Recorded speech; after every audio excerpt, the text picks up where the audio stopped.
going to kind of move along here, and my goal here is really to talk a little bit about integrated deer management in terms of options.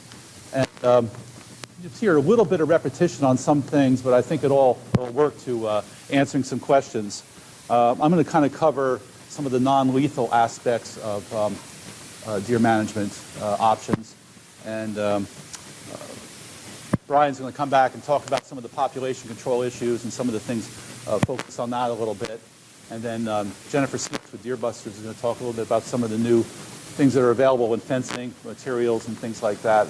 She has some products out here as well as a catalog and other information you can take. So a little bit about suburban deer management, which seems to be a lot of what we're talking about. We can talk a little bit about problems with overabundant deer, integrated pest management options for deer damage management or wildlife damage management options, and then a few notes on implementing community deer management. I use community deer management and suburban deer management kind of interchangeably, actually. I kind of realize that. And that'll kind of set the stage a little bit for in the afternoon as well when we start talking about how some of those programs work. And I know many of you were involved with that. It's also, I think, a real opportunity for Extension to be involved, because Extension has been involved in the past with developing some of these citizens task forces and working in some of the counties. And perhaps there's opportunities for other Extension faculty to work in those areas. So first of all, I mean, it's worthwhile saying that sometimes we're talking about the bad sides of deer, but as Brian said, they bring a lot of economic inputs into our economy, but again, they just contribute to our quality of life. It just sometimes they get a little bit out of hand sometimes. So in suburban areas, our biggest challenges, in many cases, have limited tools. Local ordinances, in terms of all kinds of things. The public perceptions is huge. It has changed dramatically. I've been doing this for a few years, and I remember back in the 90s, the idea of shooting deer in many suburban areas was not real popular, and with master gardeners especially. You used to have master gardeners work out of programs when we started to talk about population management. It's just not the case anymore. Limited land access, as Brian said. Again, it's hard to get into these areas, and managed hunts and sharpshooters become more problematic. Deer numbers are likely increasing in these developed areas, primarily because reduced mortality for a number of reasons, increased longevity. It's like it's a pretty sweet life out there. You've got all this fertilized stuff to eat, and people aren't chasing you around too much. And of course, better habitat, better reproductive success, the same as we have with humans. The healthier you are, the more healthy babies and things like that. So anyway, deer have adapted to the rural environment. They've been there for a long time, but they've basically adapted to a lot of the urban habitats as well, with no problem, which I think actually came as a surprise to a lot of biologists, perhaps a number of decades ago. And they've improved survival is because in the suburbs, reduced predation.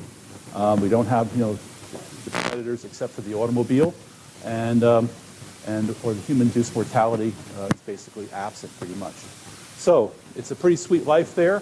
The problems, we've talked about some of these things, and I'll just maybe brought a few more comments on some of these things that you might find useful that have already been mentioned to a certain extent. But of course, damage to personal property, gardens, land, agriculture, woodlands, forest health, deer vehicle collisions, which has a large impact on humans, and disease transmission to humans, Lyme disease, and all the other things that Brian mentioned, and of course the health to a large extent, except for some of these diseases that are coming in certain areas of the state. Okay, so we know about the damage that deer do to suburban urban landscapes, and some of those trees on the bottom. Was that arborvitae on the bottom? I guess one of those. A lot of these are not really preferred food, for a lot of deer, but they hammer them anyway.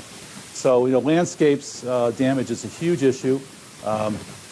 But agriculture, I'll just mention this because, we talk about, problems with agriculture production and the effects of population development on loss of ag land. But when you really think, there's a lot of areas in the state where basically we're losing ag production land just because there are so many deer. You cannot physically grow a crop. And when I talk, some of the extension folks here have talked to farmers like this. Well, you know, I may rent land from somebody or from the state next to a state forest or somewhere, and I can't physically grow a crop. You know, so what's going to happen to that land? Well, likely it's going to go into development or some other type of land use. Pardon me? Or sweet gum. Yeah.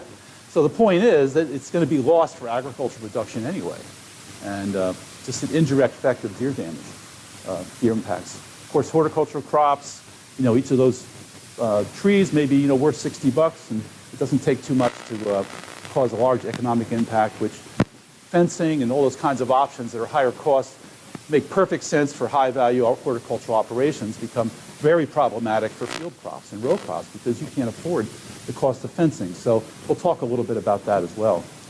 I actually put these numbers together. The last survey that was done statewide, 2011, by the Ag Statistics Service on deer damage, and these were kind of quoted a little bit by Brian, but you can see that the largest amount of damage is basically in the north central and the southern Maryland areas, you know, totaling about $7–8 million. These are estimates, of course, but just gives you an idea of, at least by these estimates, where the greatest amount of damage is, which is basically your central corridor of the state for the most part. And you can see the percent losses, the majority of those losses are from deer, as well as. And Ann talked about the damage to forest ecosystems and biodiversity. Where is the next forest? Where is the habitat for that live in those lower strata of the forest? They're just not there. So allowing overabundant deer, you're basically removing a lot of wildlife from the landscape. And a lot of people just don't realize that. Deer vehicle collisions. There are human fatalities each year in Maryland and most states based on deer vehicle collisions. These were some numbers. I just pulled some of this off of the, some numbers just last night on some websites I found. But, you know, basically the estimate by State Farm, 35,000 collisions in 2017, estimating $4,000 to $6,000 per accident, $180 million a year spending on deer vehicle collisions. And there was also another website, carcrashinsurance.com, that chances in Maryland chances are 1 in 338 that you're having a deer vehicle collision with a deer, having a vehicle collision with a deer. You get into places like Pennsylvania, I think it's like 1 in 15 or something, or 20. There's some really high states, you know, nearby us as well. So the point is that this is an issue. Yeah, I think it was West Virginia that was number 1. You're right.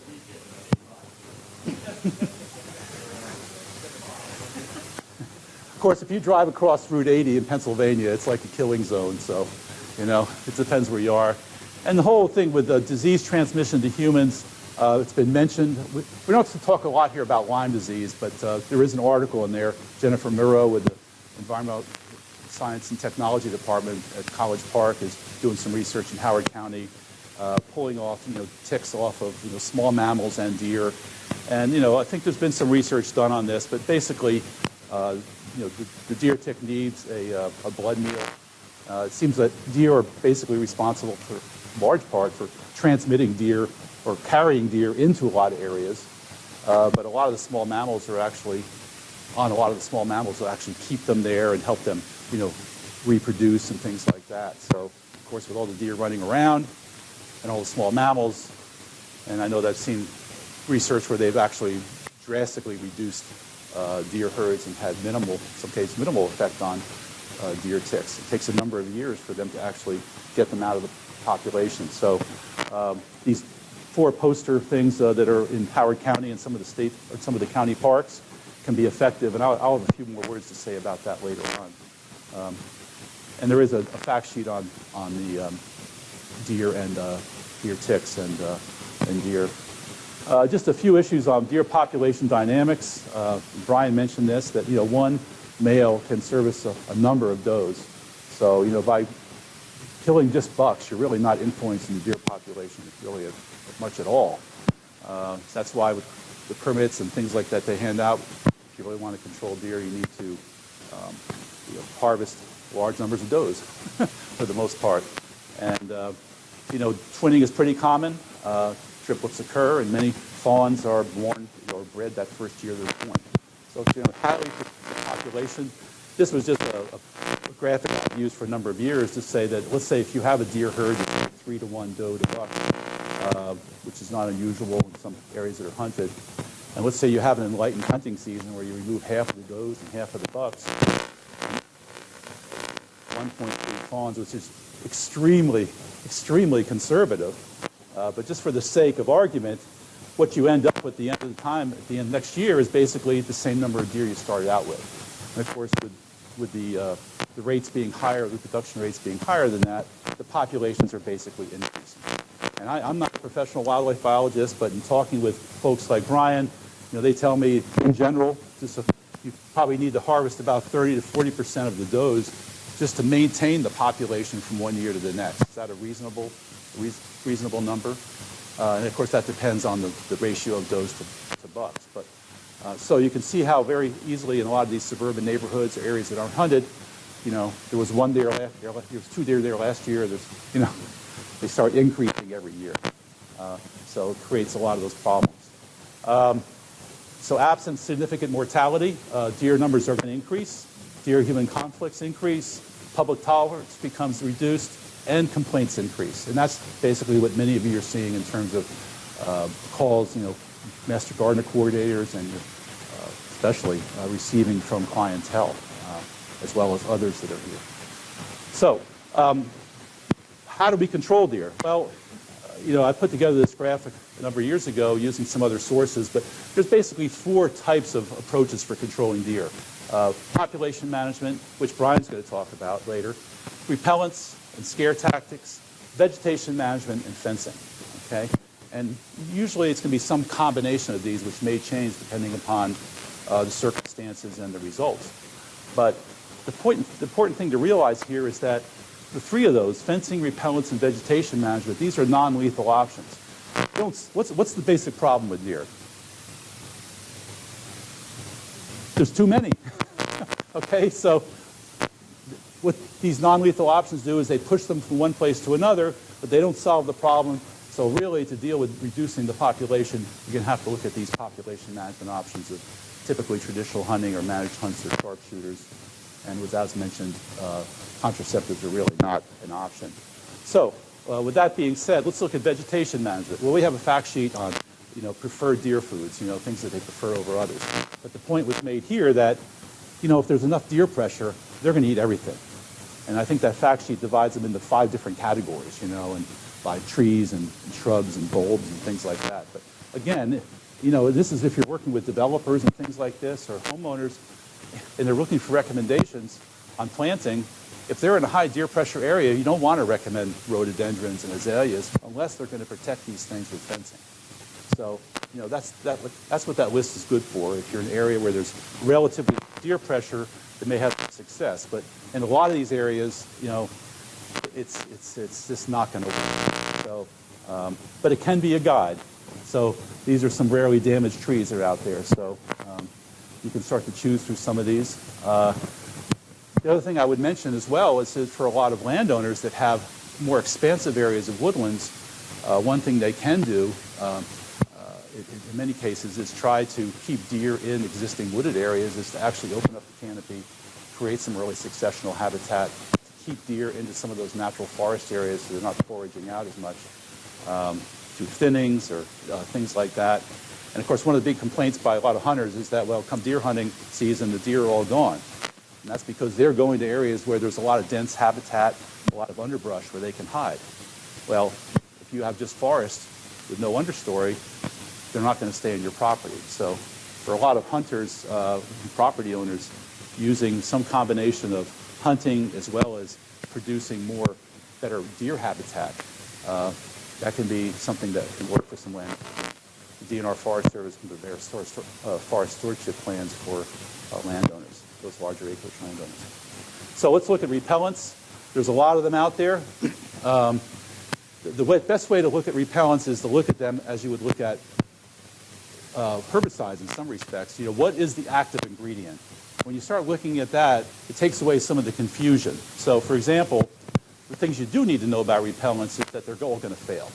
And we did some research, and there's a fact sheet on there that Doug Tregoning and I, Doug did all the work, which was great, but years ago on repellents, and they're going to fail. We did some applications in January and got 7 to 13 weeks out of it, but this is really a homeowner market, okay? Commercial people are not using repellents because they can't be counted on.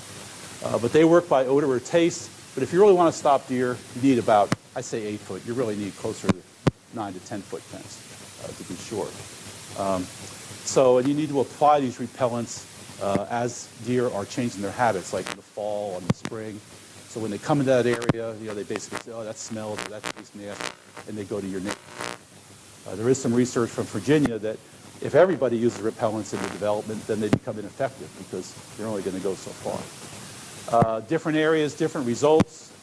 The best thing I can say is if you're using repellents and with homeowners you work with, is tell them to change repellents annually and use ones with different active ingredients, okay?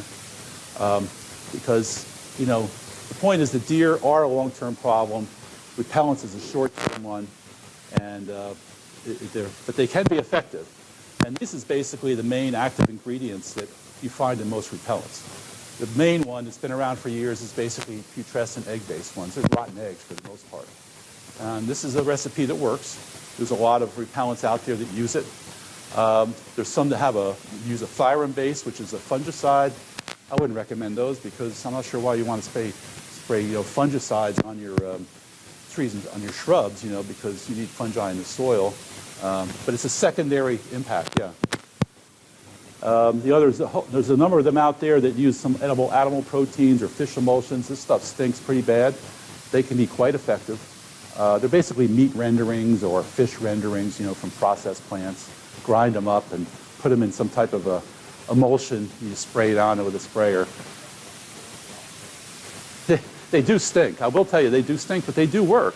And then there's the Bitrix, which is basically a really bitter tasting material. And you can actually buy these in tablets that you put under the plant that takes it up systemically. But this stuff is so bitter that if you get some on your fingers, that you lick your finger a week later and it'll curdle your tongue. So wear gloves. But it has a latex carrier. It's pretty effective. And then there's all these other combination ones. Garlic, pepper, that stuff never really seems to work. These are really the active ingredients you want. So if you're going to use repellents, mix it up and buy them as a concentrate. You can see, this is just some examples here, but just see the difference here in terms of the amount of cost per ounce of this material. Just easier to buy that rather than ready-to-use material. We did a study, Doug Tregoning and I, basically Montgomery County a number of years ago, took yew bushes and azaleas, nailed them into the ground, randomly applied treatments to them, and came back and measured them every week using a cutting-edge technique at the time, with digital photography. Right, Doug? It's him. Same point, same picture up against the whiteboard. You count the black pixels so you can actually quantitatively assess deer browsing because of the loss of the canopy or the foliage. And the deer are incredible because they hammer those. This is the control after 1 week. These were the controls right here. They could pick them right out, just amazing, the nose, all the ones with repellents, you had, some good impacts, reduced deer browsing, but for the controls, they just hammered them.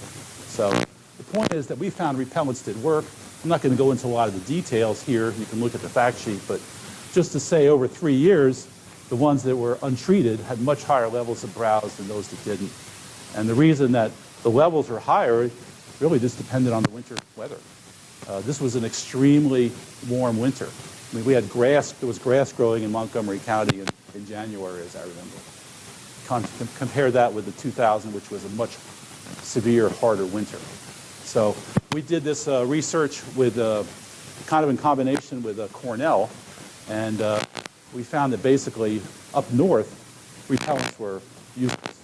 The deer just had no impact to speak of. They're so hard up and so hungry, they didn't care what it tasted like. So basically, we had 0 to 12 weeks of control. The effectiveness after 7 weeks depended on the pressure, weather, alternative foods. Less effective with snow cover and no alternative foods. We didn't find any differences between odor or taste-based materials. So again, for the type of climates that we have, where we don't have a lot of snow cover, most of Maryland, I think they can work pretty well. But you get up into the mountains of Pennsylvania and up in western Maryland, I suspect where you have more snow cover and colder temperatures, they're not going to be quite effective. In terms of these bait stations that are used in some of the parks now, these are basically corn feeders. And they have rollers on them. They have permetrins on them. And the deer reach in there, and they get the rollers on their necks. It puts some permetrins on their necks, and it kills the ticks. And apparently they could be quite effective.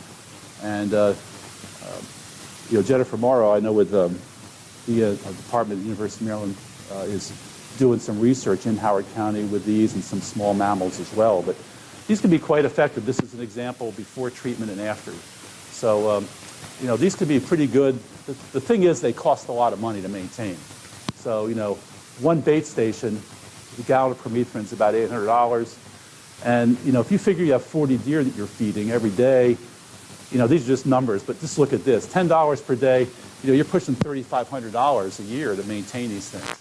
So these really make sense where you have a lot of recreational activity, a lot of people coming in, concern over children and things like this, but they can be quite effective. No, you can't harvest the deer. You have a lot of hopped up squirrels and chipmunks. I'll leave that for Brian.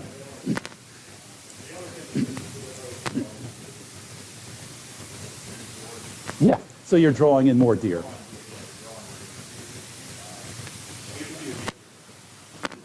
I remember the salesman called me up a number of years ago and brought one out and to show me all the great points about it. But I raised some of the same issues. But again, in certain situations, it may be warranted. In terms of non-commercial repellents, people try soap and hair and things like this. These may work for a while. Cornell's the only one I know who did a study about soap, at orchards, and they found you had to hang a bar of soap about every 3 feet to really be effective. So, that's a lot of Irish Spring. That's all I got to say.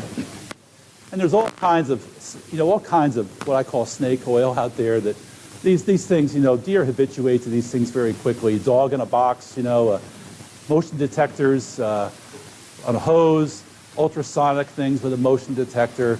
I just there you go, a robotic deer chaser. The research is out there. It just does, deer tend to habituate to these things after a certain bit of time. But again, maybe they do work. I'm just saying that I haven't seen a lot of research that indicates they do. These are pretty much a waste. And they give you a false sense of security. Instead of looking on the side of the road, you're going like a bat out of hell at 9 o'clock at night because you got your deer whistle. So the research they've done with state troopers and stuff in various states, the results are all over the place, and I just would not depend on them at all. We've done some work with invisible fences with dogs, pairs of dogs within an invisible fence, 20 to 30 acres. Similar to invisible fence, that people have in yards. We did some work up at Western Maryland, worked with a number of orchards and nursery growers. These are rescue dogs. You put them out. They're work dogs. They live out there. Okay, they don't come in at night like Fido. They have automatic feeders and waters. Veterinary protocols, and they can be quite effective. A lot of places still using this. You have to like dogs because sometimes the dogs don't work out. What do you do with that dog you took from the pound and is not working out? Do you take him back to the pound? Well, it's just, these are the kinds of issues that come up. But a number of pick-your-owns and places use them as well. We did a research out in Western Maryland for a few years, and we basically were able to grow fruit trees again. And in the first year, the dogs killed 45 groundhogs, 17 raccoons, and chased all the deer away. So the only problem is the dogs got out in the auction next door, and they're having an auction with chickens. And one of the huskies, I guess, killed some chickens in front of people. That was time to give it up. But, so let's talk about fencing. Jennifer's going to talk a little bit about this, but back in the 90s when a lot of this deer fencing started, it was all electric fencing, 8 to 10 foot high. And, alternating electric current, deer started to really compromise these fences. Most of the fences that are out there now are not electric. The high-end fences are these solid lock fencing. You know, they'll last for 25 to 30 years. You know, not a lot of maintenance. They cost a lot, but they do work. And this is just a commercial fencing around an operation, 270 acres, $6 per linear foot. You know, deer guards, $1,000, and usually you need 2 of them. That's not wide enough, 2 or 3. And they're having annual crop losses of $25,000 to $30,000. So the point is, when you start getting into commercial, it's a cost-benefit analysis. And you know, the first question I ask folks is, how much are you losing to deer? And sometimes they just don't know. The point in this case, they knew how much. They were losing about $30,000 a year. The fencing cost $7,000. They paid back their money in 2.5 years. So for commercial operations, high-value horticultural crops, you know, fencing really makes a lot of sense. No question about it. Jennifer's going to talk about this plastic fencing, which has really been a great thing. It's been around for a number of years. It's strong, and there's some better products out there. But the best thing about it is, when in a residential context, when you put it up against the wooded backdrop, you can't see it. And you actually got to put flagging on it so the deer can see it. So this works great in residential areas. You can put it along your backwoods, and hopefully they go around to your neighbor's house. So it's relatively easy to install, and she'll talk about that. So, and you can, you know, relatively easy to fix. Again, if you want for a permanent operation, you're going to go to a fixed knot fence, typically, most people, because there is maintenance. You know, you have ice and snow damage in some of this fencing material. So it just depends on the application, but it's a great product that it's out there. There's also a lot of stuff that's using electric chargers. These are high voltage, low impedance chargers. They shock you off the fence. They don't hold you onto it and electrocute you. But a lot of works with polywire and polytape fences, which are plastic strands with plastic with metal filament through it. And you know, these basically are not physical barriers. These are psychological barriers. They're baited with peanut butter, and basically the deer smell it. They come up to it. They get hit with about 15,000 volts, and it's like a little kid hitting a hot stove. And as long as it's the growing season, typically, there's other food around, they work very well for home gardens and things. It's the best thing since sliced bread. And you can buy a roll of this stuff for $40 for 1,000 feet, you know. And then you put up some posts. You put usually, and then if you look in the deer guide here, you'll see about how to put this up and all different ways to do it. There's all kinds of applications. Home gardens. This is even a single strand fence. You can put gates in, mess around with it. This is around a house, and you can see the bait flag there with peanut butter. Stop the bucks from coming by the windows and running into the... Pardon me? Oh, they're getting tough, and now they want steak, you know. Right? Yeah. They want organic peanut butter now, you know. It's like...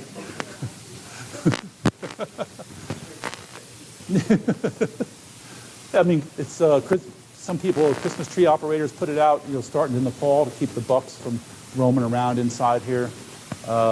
This is a field of soybeans with a single-strand polywire fence, and this is all deer damage.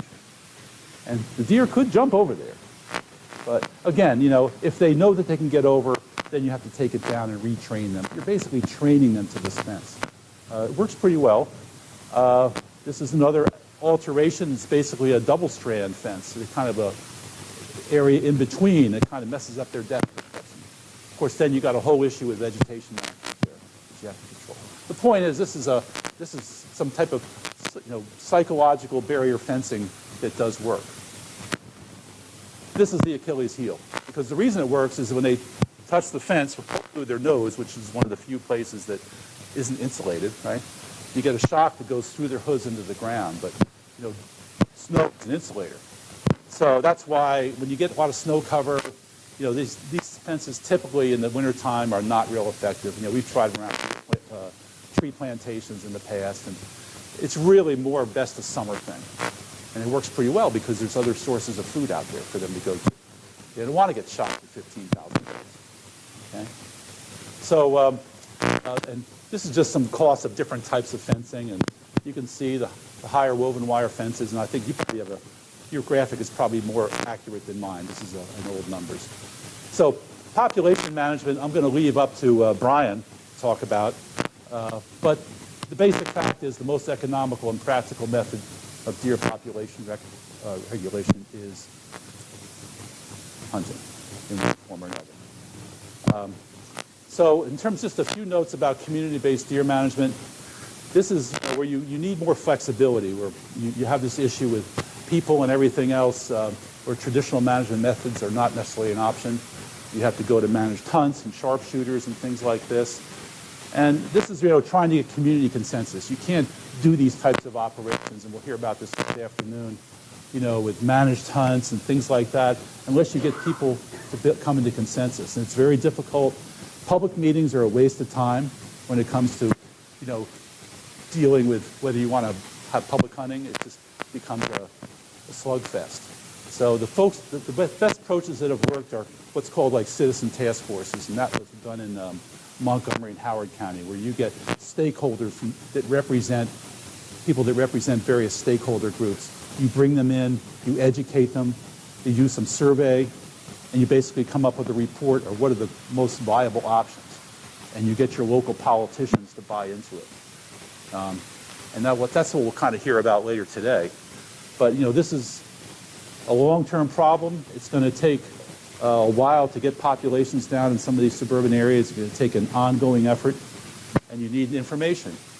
Most of these efforts that have been successful for community deer management surveys, information from residents, you find out what they think, and you make them realize the levels of damage that are out there, and you can put this together and you can put out research-based information.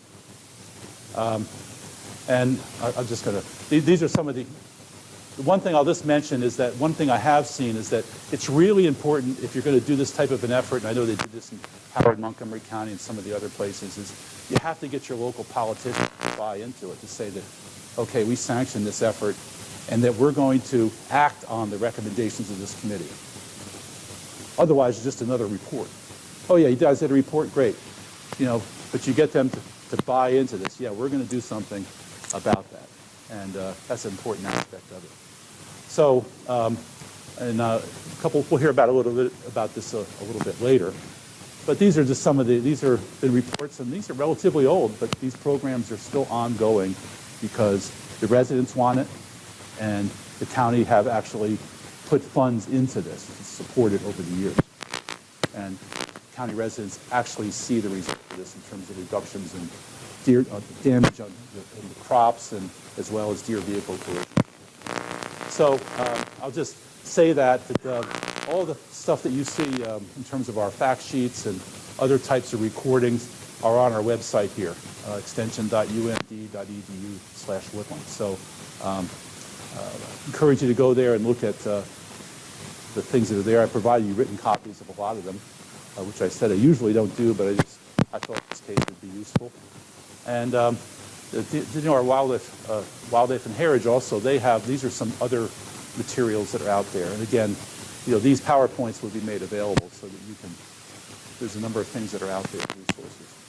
So with that, I also want to thank George Timko, who is the urban wildlife deer biologist who is out with turkeys somewhere in Minnesota or wherever he is.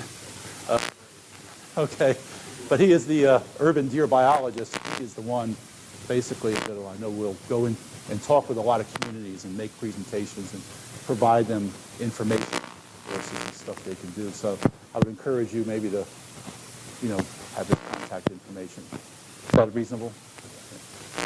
Okay. So, on any quick questions before we move on?